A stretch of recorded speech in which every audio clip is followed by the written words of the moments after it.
One of the most famous confrontations in Wild West history occurred October 26, 1881, the gunfight at the OK Corral. Despite the name, the gunfight, which involved Wyatt, Virgil, and Morgan Earp, and Wyatt's friend John Henry Doc Holliday, and cowboys Billy Claiborne, brothers Ike and Billy Clanton, and Frank and Tom McClowry, actually occurred in an alley behind the OK Corral in Tombstone, Arizona.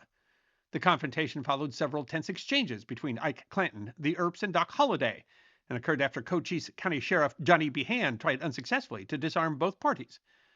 The Earps, led by Virgil, the town marshal, confronted the five men in order to enforce a town ordinance against carrying firearms.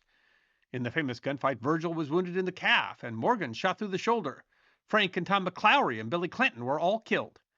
The Arizona Weekly Citizen reported Billy Clanton had shot at Morgan Earp, the ball passing through the point of the left shoulder blade across his back, just grazing the backbone and coming out at the shoulder, the ball remaining inside his shirt. He fell to the ground, but in an instant gathered himself and, raising in a sitting position, fired at Frank McClowry as he crossed Fremont Street.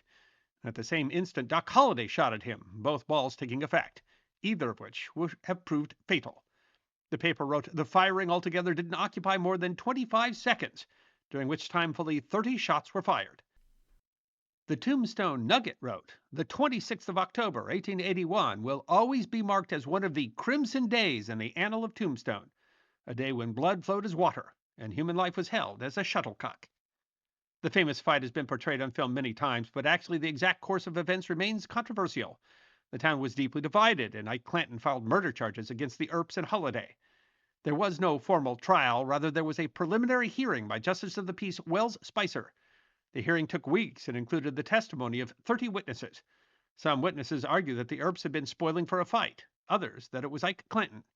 That significant issue was who had fired first, with witnesses for the prosecution testifying that Wyatt had begun shooting before the five men had had a chance to respond, when Virgil told them to throw down their arms. Another claimed that Morgan had shot first. Virgil testified that Frank McClowry and Billy Clanton drew their six-shooters and commenced to cock them as soon as he ordered them to disarm. Wyatt testified that Billy Clanton shot first. After all the conflicting testimony, Spicer ruled for the defense, saying there was not enough evidence to justify a trial.